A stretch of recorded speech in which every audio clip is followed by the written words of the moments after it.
Hi, good evening everyone. This is Shivani Kapoor and welcome to Cricket Maiden. This is my cricket channel in which you will find everything related to the world of cricket, news, updates, match analysis, reviews, previews, match day reports, etc. So welcome to this channel. If you like the content, please like and subscribe. In today's video, we will talk about India's Asia Cup squad.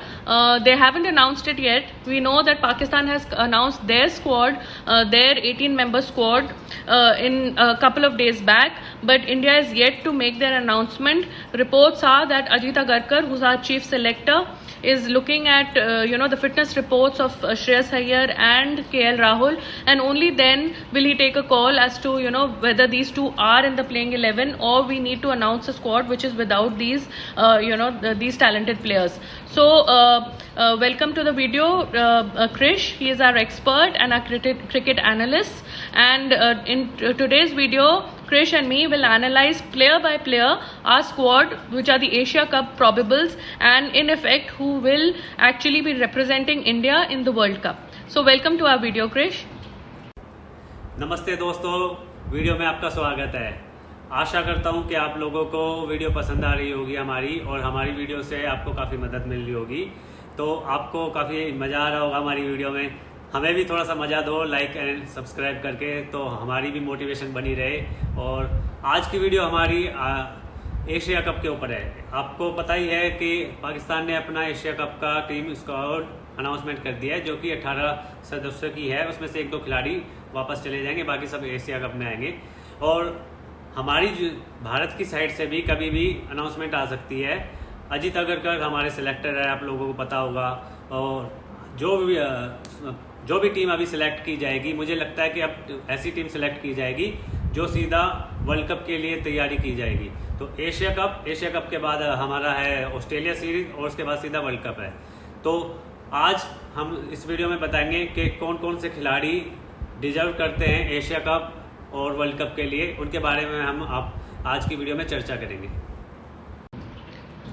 So the first player that we'll pick up today in analyzing our 15-member or 18-member squad is Rohit Sharma. He's the captain of the Indian cricket team, and he has a very successful stint in the IPL. He's got 5 IPL trophies for Mumbai Indians, but in the international format, in the ODI and the T20 format, in the test format, he really doesn't have many ICC titles to his name.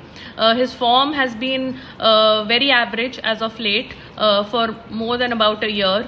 His fitness is really pathetic. His stomach is popping out. It's really not very good for the Indian team captain who represents India on the international level to be so unfit.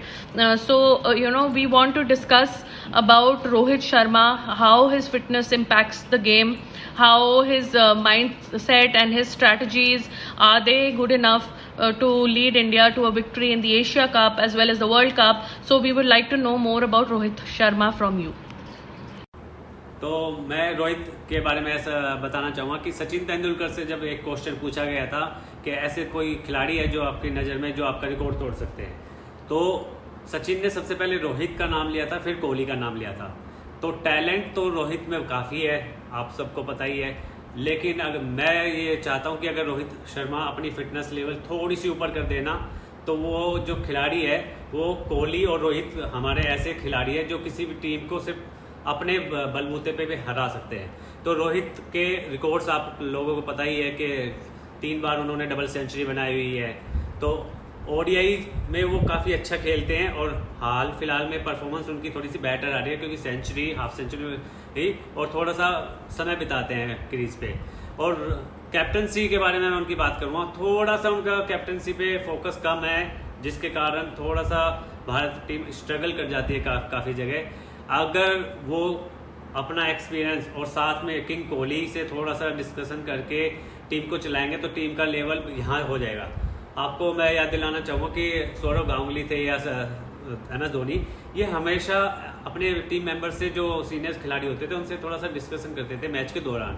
अगर कोई situation समझो कि गंभीर है, जहाँ पे कप्तान का दिमाग थोड़ा सा नहीं चल पाता, तो जो साइड वाला जो सीनियर खिलाड़ी होता है वो अच्छे से गाइड करता है। रोहित अगर ये चीज़ें ऐड कर देते हैं अपनी कैप्टनसी में, बाकी सीनियर खिलाड़ी से थोड़ा सा डिस्कशन करके और मैच के दौरान चलेंगे, तो इनकी कैप्टनसी यहाँ से यहाँ आएगी और बैटिंग इनकी ऑलरेडी इस लेवल पे चल रही है। फिटनेस बेटर कर देंगे तो मुझे नहीं लगता कि हमारा रोहित से बेटर कोई बैट्समैन मिलेगा।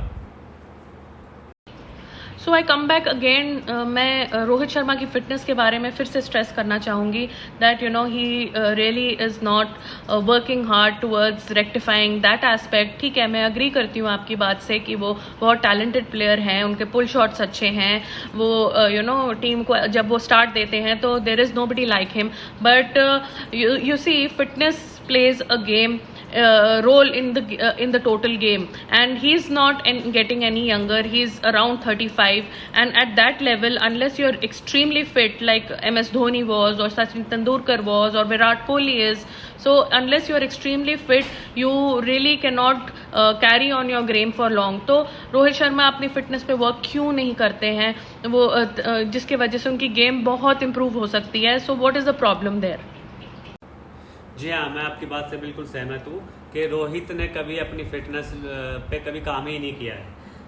मैं आपको बताना चाहूँगा, सचिन तेंदुलकर ने हमेशा ही अपनी फिटनेस पे काम किया है, MS धोनी ने भी हमेशा किया है। विराट कोहली का लेवल आप देखोगे, किंग कोहली जब बने हैं तब इनका फिटनेस लेवल ऊपर आने के बाद ही बने हैं। अगर रोहित ने अपने पास्ट में अपनी फिटनेस पे काम किया होता तो आज रोहित के नाम पता नहीं कितने और सारे रिकॉर्ड्स होते। अब रही बात वर्ल्ड कप की, वर्ल्ड कप में 2 महीने हैं, अगर 2 मंथ्स में अगर ये फिटनेस लेवल थोड़ा सा बेटर करते हैं, जो कि मुझे लगता है अगर ये करेंगे तो काफ़ी इम्प्रूवमेंट आ जाएगी। ठीक है, थोड़े से फूडी दिखते हैं, थोड़ा सा खाने पीने पे ज़्यादा फोकस करते हैं तो फिटनेस पे उतना ध्यान नहीं देते हैं। तो बात टैलेंट की है, टैलेंट तो इनमें काफ़ी है, बहुत ही अच्छा है। तो पुल शॉट इतने खतरनाक मारते हैं कि मैंने आज तक सचिन के बाद रोहित शर्मा को देखा है कि अच्छे पुल शॉट खेल लेते हैं। कुछ खिलाड़ी और भी हैं जो खेलते थे, तो इनकी फिटनेस लेवल ऐसा नहीं है कि ठीक नहीं कर सकते। 2 मंथ्स काफ़ी होते हैं आपकी फिटनेस लेवल ठीक करने के लिए। मैं समझता हूँ कि फिटनेस में आप 3 मंथ्स मैक्सिमम देते हो किसी चीज़ में, तो आपकी फिटनेस लेवल यहाँ से यहाँ आ सकती है। तो 2 महीने मेरे हिसाब से काफ़ी, अगर ये थोड़ा सा करते हैं, अपना 3-4 kg कम करते हैं तो इनका गेम काफ़ी ऊपर आ जाएगा। So the next player that I want to talk about is Shubman Gill. So Shubman Gill is called the Prince of Indian Cricket. जैसे कोहली को किंग बोला जाता है, वैसे ही शुभमन गिल को प्रिंस बोला जाता है। बट आजकल लेटली उनकी फॉर्म इतनी डिप कर गई है कि कोई लोग उनको मॉक करके कहते हैं that he is only the Prince of Asia, कि वो सिर्फ एशियन कंट्रीज़ में जैसे बांग्लादेश, इंडिया, ऐसी कंट्रीज़ में परफॉर्मेंस देते हैं। एंड जैसे ही वो उनका कोई इंटरनेशनल टूर बनता है and at the international stage he is not that successful. अभी हम वेस्ट इंडीज़ के अगेंस्ट ही देख रहे हैं, वो बार बार उनके फेलियर्स हो रहे हैं। He is not just able to get his rhythm. उनकी फॉर्म अच्छी नहीं चल रही है उतनी जितनी early half of the year में चल रही थी। उनकी फिटनेस लेकिन ठीक है, and he is got the confidence, he is got the skill, but how do you see him as an opener for the Indian cricket team? देखो, गिल के बारे में मैं आपको बताना चाहूँगा कि गिल को प्रिंस ऑफ एशिया बोला जाता है, बट मैं इस बात से सहमत नहीं करता। फिर भी मैं आपको थोड़ा सा इस टॉपिक पे चर्चा करते हुए ये बताना चाहूँगा कि 2023 में जो गिल ने सिर्फ 12 मैचेस खेले हैं और 12 मैचेस में उन्होंने मारे हैं 750 रन, जो कि एवरेज आती है 68 की। तो 68 की एवरेज काफ़ी अच्छी होती है ओडीआई फॉर्मेट में। और 2023 जैसे स्टार्ट हुआ है और 2022 का जैसे एंड हुआ है, तो शुभमन गिल यहाँ से यहाँ पहुँच गए हैं। तो ओडीआई फॉर्मेट में जैसे शुभमन गिल खेलेंगे, उनका लेवल वापस सेम आ जाएगा। हाल फिलहाल में T20 में उनका थोड़ा सा परफॉर्मेंस और कॉन्फिडेंस लेवल डेफिनेटली लो दिख रहा है, बट जो गिल है, गिल एक क्लासिकल खिलाड़ी है। क्लास उनके अंदर काफ़ी अच्छी है और उनकी हाइट भी अच्छी है। फिटनेस आप देख रहे होंगे कि वो एकदम सेम विराट कोहली को फॉलो करते हुए जा रहे हैं।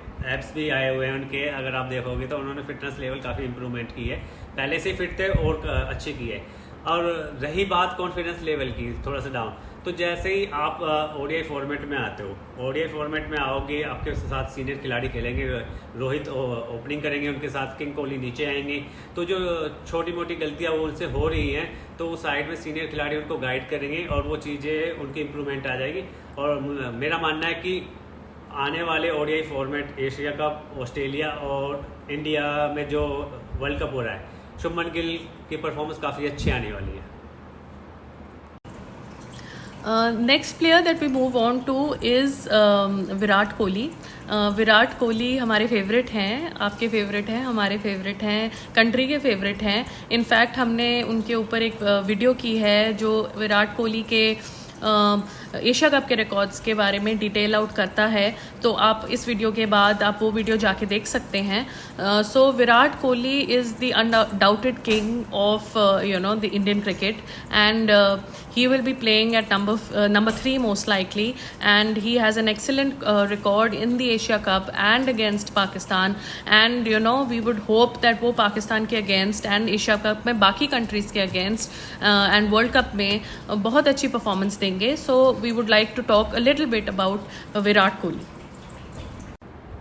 तो मैं आपको बताना चाहूँगा कि विराट कोहली सिर्फ आपके ही फेवरेट नहीं है शिवानी जी, सभी के फेवरेट है, मेरे भी फेवरेट है, पूरी कंट्री और वर्ल्ड के फेवरेट है। इनफैक्ट मैं बात करूँगा पाकिस्तान में भी वो सबसे फेवरेट माने जाते हैं। तो विराट कोहली के अगर आप बात करोगे तो एशिया कप में उनके 613 रन है, 613 रन, 3 सेंचुरी बनाई हुई है उन्होंने, और जो उनका हाईएस्ट है 183, वो जो हाईएस्ट है वो पाकिस्तान के अगेंस्ट है। तो मैं आपको एक चीज़ पे थोड़ा सा गौर फरमाऊँगा कि जब भी विराट कोहली आईसीसी टूर्नामेंट खेलते हैं, तो जो विराट कोहली नॉर्मली यहाँ रहते हैं, आईसीसी टूर्नामेंट के दौरान वो यहाँ होते हैं, तो उनका जो जोश है वो अलग होता है, उनकी बॉडी लैंग्वेज आपको अलग दिखेगी, एनर्जी अलग लेवल दिखेगी, और चेज़ कर रहे होंगे तो डेफिनेटली उनका एटीट्यूड अलग होता है क्योंकि चेज़ मास्टर है, और फिटनेस उन पे तो उनकी कोई सवाल ही नहीं है क्योंकि फिट तो सबसे बेटर है। तो आने वाले एशिया कप में मैं ये कहूँगा कि अगर विराट कोहली अच्छी परफॉर्मेंस देते हैं तो भारत को काफ़ी मदद मिलेगी। और एक और चीज़ बताना चाहता हूँ मैं आप लोगों को कि जब भी भारत पाकिस्तान के मैचेस हुए हैं, तो जब बाबर और विराट कोहली दोनों खेले हैं, तो अगर बाबर ने उस मैचेस में ज़्यादा रन मारे तो पाकिस्तान मैचेस जीती है। अगर भारत की साइड से विराट कोहली ने बाबर से ज़्यादा रन मारे हैं तो भारत जीता है। तो इन दोनों का आपस में भी एक कंपटीशन होता है, उस कंपटीशन के ऊपर रिजल्ट भी काफ़ी मैटर करता है। तो मैं देखना चाहूँगा कि विराट कोहली इस बार बाबर से ज़्यादा बेटर परफॉर्मेंस दे। मैं ये नहीं चाहता कि बाबर ना दे, बाबर भी दे, बट हमारा विराट कोहली बाबर से थोड़ा सा ज़्यादा दे ताकि भारत जीत जाए। विराट कोहली की स्टेबल पोजीशन डिस्कस करने के बाद हम नेक्स्ट प्लेयर में आते हैं, जो एक्चुअली प्लेयर में नहीं, हम पोजीशन पे आते हैं, which is the number 4 position. Number 4 position अभी हमारे टीम में कोई फिक्स्ड नहीं है, बहुत कंट्रोवर्सी चल रही है।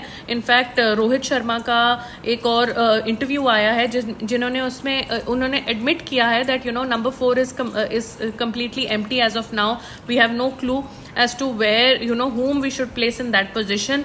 पहले श्रेयस अय्यर थे नंबर 3 पोजीशन में, नंबर 4 पोजीशन में, but he got injured, and then KL Rahul is an option, Tilak Verma, he is doing really well, he is an option। Apart from that, Sky, if you want to put him up the order, that is another option। So number 4 position में अगर श्रेयस अय्यर, क्योंकि उनकी fitness का कोई update नहीं है, and we are really worried whether he can be fit till the World Cup। तो अगर श्रेयस अय्यर नहीं at number 4, then कौन? Is KL Rahul a good option to keep at number 4? इसके बारे में आप कुछ बताइए। 4 नंबर की पोजीशन के ऊपर चर्चा करते हैं तो मैं आपको बताना चाहूँगा कि 4 नंबर बहुत ही अहम रोल निभाता है किसी भी कंट्री के लिए।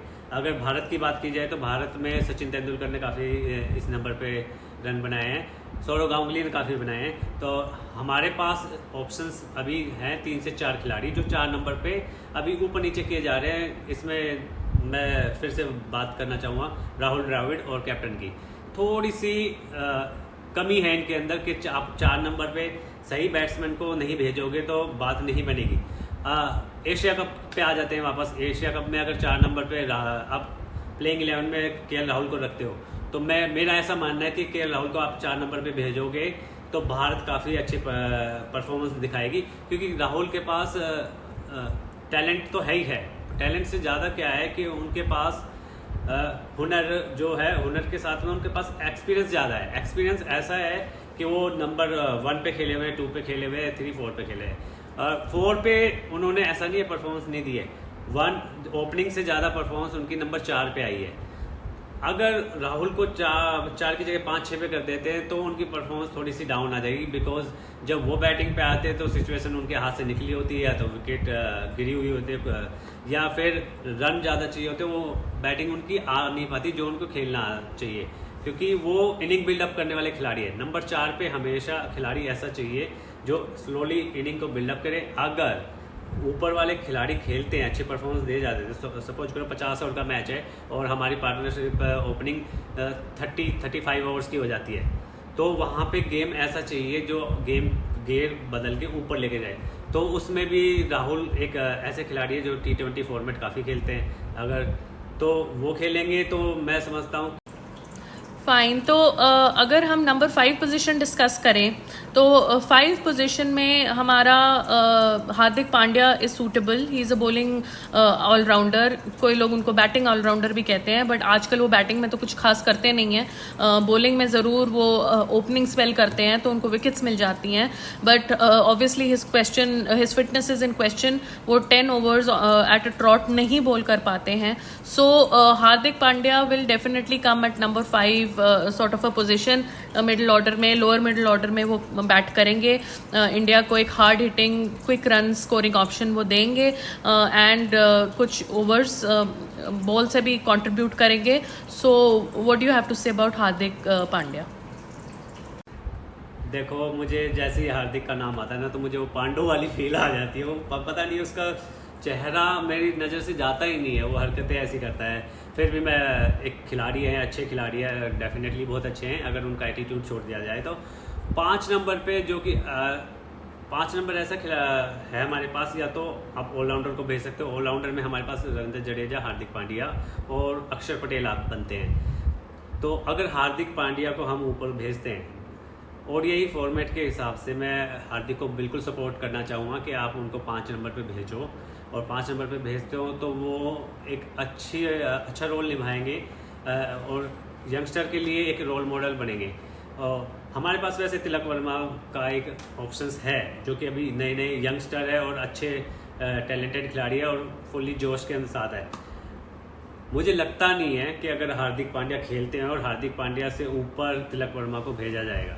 तो वापस आते हैं हार्दिक पांड्या पे ही। हार्दिक पांड्या का नंबर जो है वो 5 पे ही रहेगा, और 5 पे जो नंबर मुझे लगता है वो बिल्कुल परफेक्ट नंबर है उनके लिए।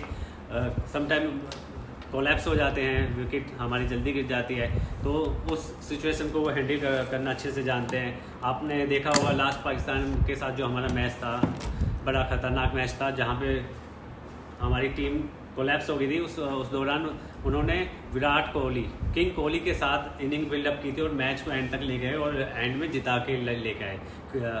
विराट कोहली ने ख़त्म किया बट वो एंड ओवर तक खेले, ये एक बड़ी बात है। तो हार्दिक पांड्या अच्छे ऑप्शंस है, ऐसा विकल्प रखना चाहिए अपनी टीम में जिससे कि हमारी टीम का थोड़ा सा लेवल ऊपर हो जाता है। तो अगर हार्दिक पांड्या नंबर 6 या 5 या 6 पोजीशन लेते हैं तो उसके बाद ऑलराउंडर शुरू होने के बाद हमारे पास एक पोजीशन रह जाती है। सो वो पोजीशन में आप स्काई को देखना चाहते हैं या you want to give somebody else a chance, Tilak Varma को देखना चाहते हैं, तो do you think SKY comes inside this mix अगर उनके लिए एक पोजीशन नंबर 5 नंबर 6 में अवेलेबल होगी तो? सूर्य कुमार यादव जैसा कि सबके फेवरेट है, मेरे भी फेवरेट है, और मुझे नहीं लगता दुनिया में AB डिविलियर्स और स्काई को कोई नापसंद करता हो। जिसको क्रिकेट की नॉलेज कम भी होगी ना तो वो भी इनकी बैटिंग देखो कि इतना उछल के एंजॉय करता होगा। तो सूर्य कुमार यादव हमारे 6 नंबर पे आएंगे अगर KL राहुल फिट होते हैं और टीम में प्लेइंग 11 में होते हैं तो। इसका कारण मैं बताना चाहूँगा क्यों, क्योंकि KL राहुल पे मैं इतना दबाव क्यों डाला हूँ कि KL राहुल खेलेंगे। मैं KL राहुल खेलेंगे इसलिए मैं 100% बोल रहा हूँ, क्योंकि BCCI की साइड से आप देखोगे और टीम इंडिया में कुछ फेवरेटिज्म होती आई है और होती रहेगी आगे भी। KL राहुल एक तो ऐसे खिलाड़ी हैं जो राहुल द्रविड़ ने छोटे से बचपन से ट्रेन किया है, तो उनके फेवरेट जाहिर सी बात है वो उनको मौका देंगे ही देंगे। और इसका सबसे बड़ा कारण बता देता हूँ मैं आपको। वर्ल्ड कप से पहले हमारे पास ऑस्ट्रेलिया सीरीज़ है। ऑस्ट्रेलिया सीरीज़ मतलब ऑस्ट्रेलिया में अगर आप के राहुल को उतारते हो तो उनके फ्लॉप होने के चांसेस ज़्यादा है, फिर अगर वहाँ फ्लॉप होते हैं तो वो वर्ल्ड कप से बाहर। एशिया कप में सिर्फ एक पाकिस्तान टीम एक ऐसी स्ट्रॉन्ग टीम है जिसमें टक्कर मुकाबले की होती है। उसके अलावा जो टीमें हैं वहाँ राहुल स्लोली टुक करके थोड़े से रन बना के अपना कॉन्फिडेंस बिल्डअप करेगा और उसके साथ में लोगों को दिखाएगा कि उसमें उसका फिटनेस लेवल बेटर है और टैलेंट है। तो इसलिए मैं ये कह रहा था कि राहुल खेलेंगे, और राहुल खेलते हैं तो स्काई 6 नंबर पे ही बैठते हैं, और 6 नंबर पे उनको डालने का मतलब उनकी इनिंग आप ऐसी देखोगे जो एकदम धमाकेदार मिलेगी।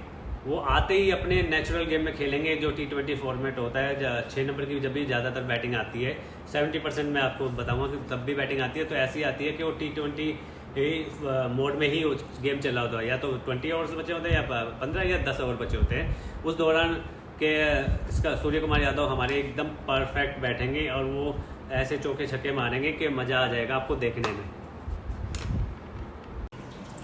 Now we come on to the number 7 position, जो हमारे बहुत सेकंड फेवरेट जो प्लेयर हैं रविंद्र जडेजा टीम में, जो जिनको आप सुपरमैन बोल दें, स्पाइडरमैन बोल दें, ही मैन बोल दें, मतलब वो हर तरीके से इंडियन टीम को 120% देते हैं अपना, एंड अपना कंट्रीब्यूशन उनका टॉप लेवल का रहता है। चाहे वो फील्डिंग हो या बैटिंग हो, बॉलिंग हो, वो हर जगह कंट्रीब्यूशन करते हैं। So Ravindra Jadeja is an asset for the Indian cricket team, and वो नंबर 7 पे आके हमको एक बैटिंग में बहुत अच्छा पुश दे सकते हैं, एंड इंडियन विकेट्स में बॉलिंग में तो there is no comparison to Ravindra Jadeja. So what do you have to say about that? Number 7 की बात करें तो रविंद्र जडेजा, हमारे पास रविंद्र जडेजा एक ऐसे ब्रह्मास्त्र है जो कि आप जानते होंगे वर्ल्ड में किसी भी पिच पे खिला दो उनका फील्डिंग लेवल 100 आउट ऑफ 100, उनका बॉलिंग लेवल 100 आउट ऑफ 100, उनका बैटिंग लेवल 100 आउट ऑफ 100, उनका एक्सपीरियंस ले लो वो 100 आउट ऑफ 100।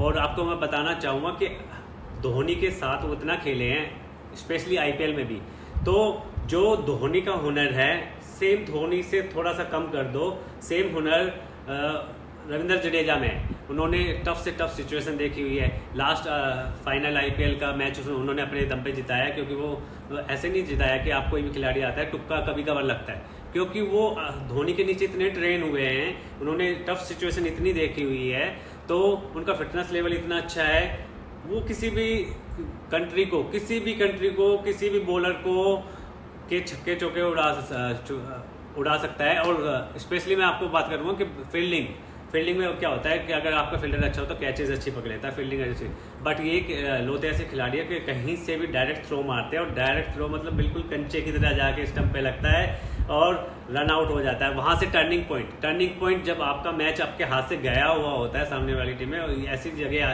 रविंद्र जडेजा आते हैं, या तो फ्लाइंग करते हुए कैच पकड़ लेंगे या ऐसा रन आउट करते हैं कि मैच को आपके पाले में डाल देते हैं। तो मुझे नहीं लगता रविंद्र जडेजा से बेस्ट ऑप्शन हमारे पास 7 नंबर है।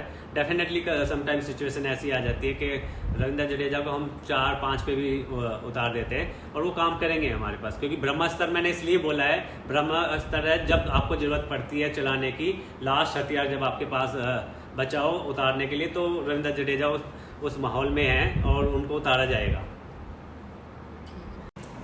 सो नंबर 8 पोजीशन के लिए हमारे पास सर्टन स्लॉट्स अवेलेबल हैं, I mean certain players available हैं। सो उसमें हम अक्षर पटेल, रविचंद्र अश्विन, इवन शार्दुल ठाकुर, तो इन तीनों में से हम किसी को देखना, is it a possibility that Ravichandra Ashwin अभी भी खेलें, because we know he is a fantastic test bowler, but क्या शॉर्टर फॉर्मेट में उनकी कॉन्ट्रीब्यूशंस, बिकॉज उनकी फील्डिंग एंड फिटनेस उतनी टॉप लेवल की नहीं रही अब। So do you think he is a good pick? और अगर अश्विन को वो नहीं पिक करते हैं तो अक्षर Patel should he come in, slot in and number 8, because वो बैटिंग से बहुत अच्छा अपना कॉन्ट्रीब्यूशन देते हैं। इनफैक्ट बॉर्डर गावस्कर ट्रॉफी में काफ़ी matches, in fact I think first 2 test matches में he won us the matches due to his bat only. So उनकी contribution lower batting order में बहुत ही crucial रहेंगी. So do you think who do you think should come in at number 8 for India at the Asia Cup? Number की बात करते हैं। 8 number पे हमारे पास कुछ विकल्प है, अश्विन, अक्षर, शार्दुल ठाकुर। अब बात आते हैं एक्सपीरियंस पे। एक्सपीरियंस की बात करें तो अश्विन के पास सबसे ज़्यादा एक्सपीरियंस है, और मैं अश्विन को 50 ओवर के गेम में देखना भी चाहूँगा कि उनको खिलाया जाए। एक तो हाई प्रेशर में वो हैंडल बहुत अच्छे से करते हैं, इतना अच्छा हैंडल करते हैं। आपने देखा होगा लास्ट पाकिस्तान के मैच में भी वो बिल्कुल घबराए हुए नहीं देखे थे, उन्होंने अपना माइंड गेम खेला और मैच हमें एक वाइड दिलाई और उसके बाद एक शॉट मारा कवर के ऊपर से, जो 4 रन हम जीते। तो अश्विन से बेस्ट नहीं है, और अश्विन से बेस्ट इसलिए भी नहीं है क्योंकि अश्विन के पास विकल्प बॉलिंग में 3 तरह के होते हैं। वो गुगली भी डालते हैं, ऑफ स्पिन भी डालते हैं, लेग ब्रेक भी डाल देते हैं, कैरम बॉल भी डाल देते हैं। तो इसलिए मैं कह रहा हूँ कि अश्विन से बेस्ट नहीं है, अश्विन को खिलाना चाहिए। अगर उनको नहीं खिलाया तो मैं थोड़ा सा हैरान हो रहूँगा कि क्यों नहीं खिलाया।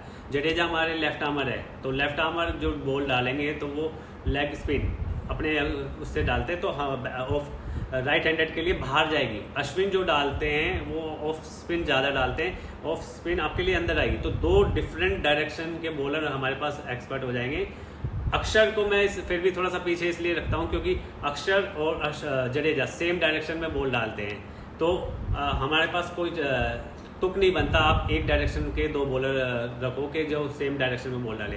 अश्विन 3 तरह की डालते हैं क्योंकि सामने वाले बैट्समैन को भी नहीं पता होता कि कौन सी बॉल आएगी, इसलिए अश्विन ज़्यादा बनते हैं। अब मैं बात करूँगा थोड़ा सा शार्दुल ठाकुर। शार्दुल ठाकुर ने कुछ मैचेस हमें डेफिनेटली अच्छे जिताए हैं, जहाँ पे इन्होंने आके बैटिंग से भी जिताए हैं और बॉलिंग से भी जिताए हैं। एक मैच तो लास्ट में बॉलिंग से जिताया था जिसमें शुभमन गिल ने 200 मारे थे और वो 200 खराब होने वाले थे, तो लास्ट ओवर इन्होंने जो उनको ब्रेसवेल की विकेट निकाली थी, तो शार्दुल ठाकुर थे वो।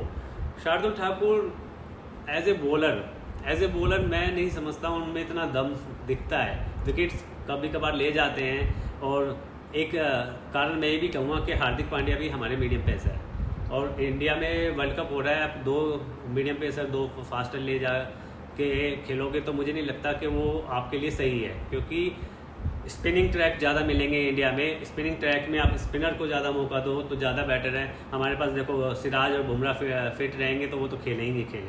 तीसरे हार्दिक जो डेफिनेटली खेलेंगे, तो 3 तो हमारे पास ऑलरेडी फास्टर हो जाएंगे। तो उसके बाद हमें 3 स्पिनर रखने चाहिए, जिसमें जडेजा, अश्विन और अक्षर या कुलदीप में से एक डाल सकते हो। मैं दोनों के फेवर में हूँ। अक्षर के इसलिए क्योंकि वो बैटिंग भी बहुत अच्छी कर लेते हैं, डेफिनेटली समटाइम बैटिंग की नीड पड़ेगी। जैसे कि मैंने कहा था, ऑस्ट्रेलिया अपना 9 और 10 नंबर तक बैटिंग ऑर्डर लेके जाएगी, तो भारत को भी कोशिश वही करनी चाहिए कि हमारी जितने से ज़्यादा ऑलराउंडर रहे और नीचे तक बैटिंग रहे, वो लेके जाओगे तो हेल्प मिलेगी।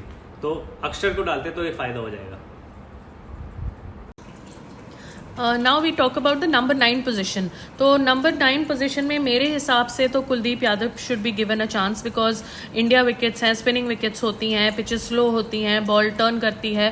सो Kuldeep Yadav has been performing really well for the Indian cricket team. अभी वेस्ट इंडीज़ में भी उनकी बहुत अच्छी परफॉर्मेंस आई है। So do you think that Kuldeep Yadav और इज़ अ गुड फिट? और अगर कुलदीप यादव के सिवा और आप 2-3 प्लेयर्स एज बैकअप नंबर 9 के लिए क्या सोचते हैं कि अक्षर पटेल या even Chahal, so do you think that one of these guys can get a chance, or do you think Kuldeep is the perfect fit? Number 9 की पोजीशन जो है उसमें थोड़ा सा कंपटीशन ज़्यादा है। मैंने बताया कि जैसे कि अक्षर हमारे खेलने चाहिए, मैं चाहता हूँ, क्योंकि वो अभी हाल फिलहाल में अगर आप देखोगे शुभमन गिल, विराट कोहली के बाद जो अच्छे लय में नज़र आ रहे हैं वो अक्षर पटेल है।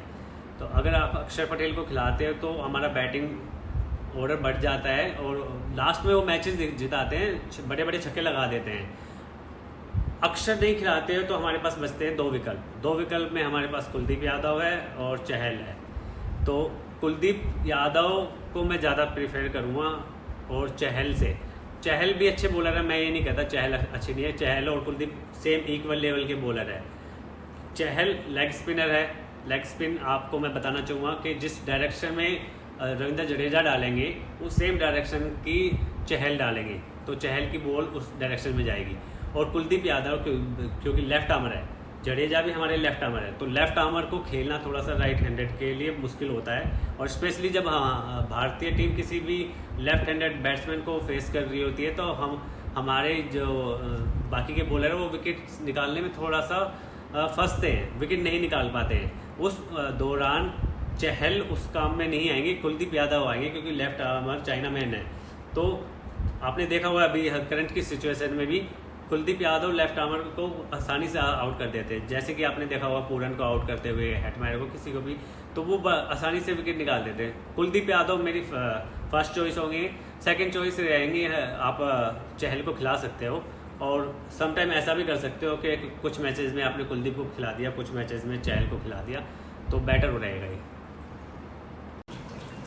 सो नंबर 10 पोजीशन की अगर हम बात करें तो नंबर 10 में हमारे बुमराह वापस आ रहे हैं। अभी तक न्यूज़ तो यही है, टचवुड की बुमराह फिट हैं एंड बॉलिंग कर रहे हैं। आयरलैंड की जो सीरीज होने वाली है उसमें वो कैप्टन भी हैं। So you know we are just hopeful that Bumrah comes back with a bang, and अगर वो फिट हैं एंड अगर उनको चांस मिलता है तो वो डेफिनेटली इंडिया के लिए नंबर 10 पोजीशन में बैटिंग तो नहीं, वो बॉलिंग ही करते हैं, but yes if he comes into bat he will be taking up the number 10 position.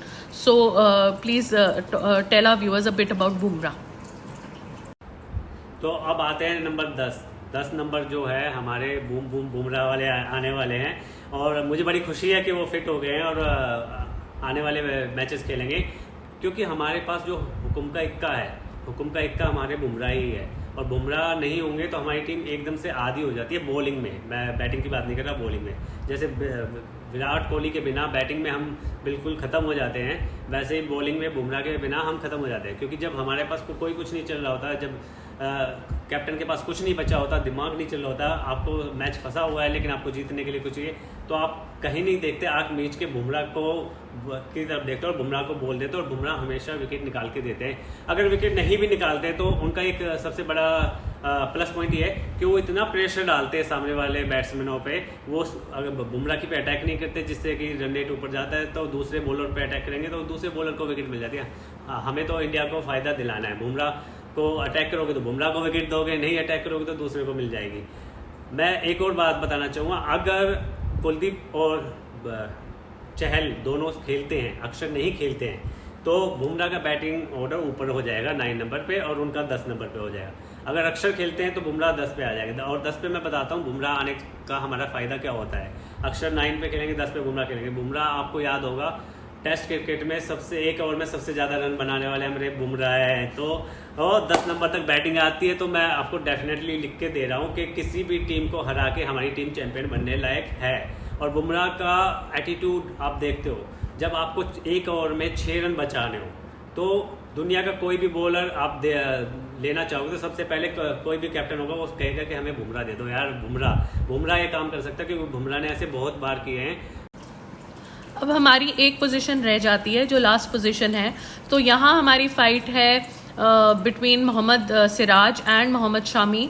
Both have performed really well for the Indian cricket team. Mohammed Shami को बहुत एक्सपीरियंस है, however Mohammed Siraj has been really successful for Indian cricket over the past year और 2। सो आप number 11 में किस player को देखते हैं? अब बात आती है 11 की। 11 नंबर मतलब आप जैसे सब जानते हैं विराट कोहली सबके फेवरेट है, और विराट कोहली का फेवरेट कौन है? Mohammad Siraj.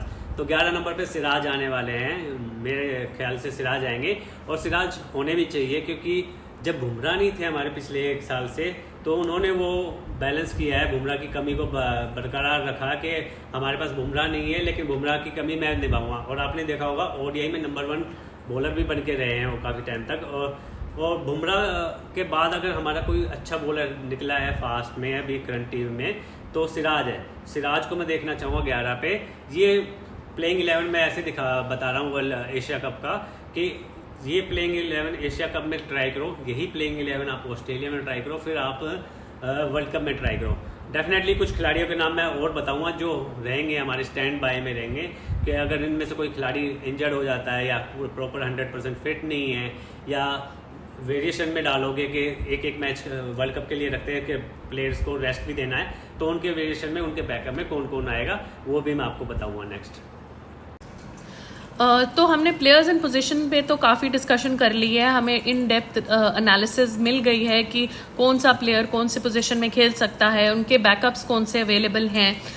But overall 11 member squad नहीं होता है, इट्स ऑलवेज अ 15 और 18 मेंबर स्क्वाड। एंड बैकअप में BCCI एंड सारी बोर्ड्स ऐसे प्लेयर्स लगते हैं कि अगर कोई अनफोर्सीन इंजरी हो जाए या कोई पिच कोई डिफरेंटली बिहेव करे किसी मैच में, तो वो किसी अनएक्सपेक्टेड प्लेयर को टीम में ले आते हैं। तो आपके हिसाब से कौन से प्लेयर्स डिजर्व करते हैं जो एशिया कप के लिए, ऑस्ट्रेलिया सीरीज के लिए एंड वर्ल्ड कप के लिए हमारे बैकअप स्क्वाड में होने चाहिए? अब बैकअप प्लेयर की बात करते हैं। बैकअप प्लेयर क्या होता है, हमारा बैकअप ऐसे डिसाइड होते हैं कि अगर बैट्समैन है तो बैट्समैन का बैकअप होना चाहिए, विकेट कीपर है तो विकेट कीपर का बैकअप चाहिए, और बॉलर है तो बॉलर का। विकेट कीपर से स्टार्ट करते हैं। विकेट कीपिंग में हमारे पास 3 अभी विकल्प है।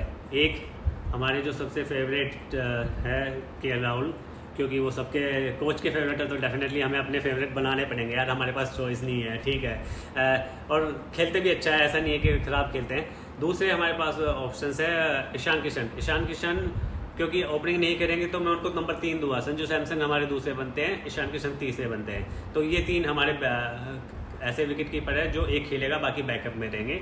अब वो तो डिपेंड करता है कि BCCI और सेलेक्टर कौन से खिलाड़ियों को लेते हैं। उसके बाद मैं बात करना चाहूँगा कि बैट्समैन के वैसे मैंने कुछ नाम लिए थे, जैसे कि तिलक वर्मा, श्रेयस अय्यर, स्काई, ये सब ऐसे रोटेशन में चलेंगे, तो इसमें से कुछ भी डाल सकते हैं। श्रेयस अय्यर मुझे लगता नहीं है पूरे फिट है, और डेफिनेटली वो खेले हैं भारत के लिए अच्छा, और अच्छा भी खेले हैं, बहुत अच्छा भी खेले हैं। अगर वो प्रॉपर फिट है तो ही उनको टीम में डालना है यार, अदरवाइज मत डालना, क्योंकि बीच में आप लास्ट टाइम एक टेस्ट सीरीज में लेके गए, उनको प्रॉपर फिट नहीं थे, आपने एक मैच बिठाया, फिर दूसरे मैच में खिलाया, फिर वो घर चले गए, फिर उनको वापस बुलाया, अनफिट मैच के दौरान इंजर्ड हो गए, तो बैकअप कुछ नहीं आता आपका काम, वो मैच से पहले काम आता है। तो अगर 100% फिट नहीं है तो मत लाना, जो फिट है उनको खिलाना। अब बात करते हैं कि हमारे पास पेसर में मोहम्मद शामी एक्सपीरियंस के तौर पे हमारे बैकअप में रहेंगे। उसके बाद हमारे पास मुकेश कुमार अभी रिसेंटली डेब्यू किया है। प्रसिद्ध कृष्णा का नाम आपने IPL के दौरान काफ़ी हवा में उड़ते हुए देखा होगा, क्योंकि उन्होंने काफ़ी परफॉर्मेंस दी भी थी अच्छी, बट वो लगातार नहीं कर पा रहे हैं, थोड़ा सा एक क्वेश्चन मार्क है। उमरान मलिक पे मैं थोड़ा सा ज़्यादा चर्चा डालूंगा। कश्मीर के लड़के हैं और बड़े ज़बरदस्त लोंडे हैं, मतलब क्या फिट है, उनका क्या मसल है, एकदम ज़बरदस्त। और So we come now to the last question for our expert, and हम उनसे एक प्रोडिक्शन चाहते हैं। I know it's too early, अभी तो स्क्वाड भी नहीं अनाउंस हुआ है, बट ओवरऑल क्या लगता है कि सेमीफाइनल्स, फाइनल्स, एशिया कप का कौन खेलेगा? सेमीफाइनल्स नहीं होता है, उसमें सुपर 4 होगा। सो सुपर 4 में कौन टीम्स जाएंगी एंड फाइनल्स कौन खेलेगा? Can we see India Pakistan? एक मैच तो शेड्यूल्ड है 2 सितंबर को, तो उसके बाद सुपर 4 में उनको क्या हम मुकाबला देखेंगे या फाइनल्स में उनको दोबारा देखेंगे? सो what is your prediction for the finals? कौन सी 2 टीम्स खेलेंगी और कौन सी जीतने के किनके चांसेस हैं? तो दोस्तों अब हम आते हैं कि एशिया कप में कौन कौन सी टीमें पार्टिसिपेट ले रही है। तो एक तो भारत सबसे ऊपर है, फिर पाकिस्तान दूसरे नंबर पे है। डेफिनेटली ये 2 टीमें ऐसी हैं जो बहुत सबसे स्ट्रॉन्ग है, और हम उम्मीद ऐसी ही करते हैं कि फाइनल भी इन दोनों के बीच में ही देखने को मिलेगा। 99% तो यही होना है, एक्सेप्ट श्रीलंका जैसी टीमें कुछ लास्ट टाइम की तरह एशिया कप में चमत्कार ना कर दे। तो 3rd नंबर पे श्रीलंका है जो लास्ट चैंपियन है। फिर 4th नंबर पे आपको पता होगा अफगानिस्तान के कुछ खिलाड़ी ऐसे उम्दा हैं जो मैचेस को कहीं से भी पलट देते हैं। भारत कभी भी अफगानिस्तान से एक तरफा मैच नहीं जीत पाया है, क्योंकि अफगानिस्तान के बॉलर्स बहुत अच्छे हैं, उनका बैटिंग बैलेंस उतना अच्छा नहीं है।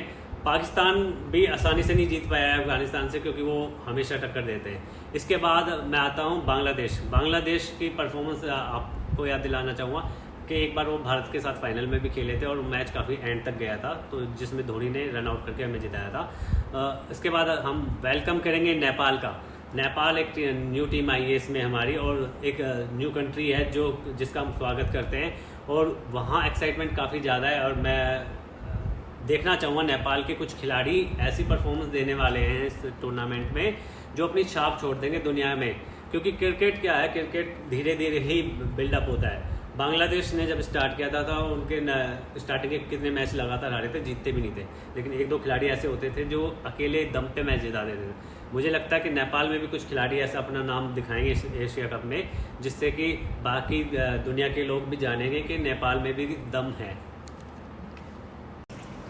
Thank you Krish, the video was very informative and आपने एक प्लेयर का सीज डाउन किया है एंड हर की स्ट्रेंथ एंड वीकनेसेस बताई हैं, कौन से प्लेयर्स खेलने चाहिए उनको एनालाइज किया है। So we appreciate that and we thank you for this and we also thank our viewers जो अभी तक वीडियो में हमारे साथ बने रहे हैं, जिन्होंने हमारी सारी एनालिसिस सुनी है।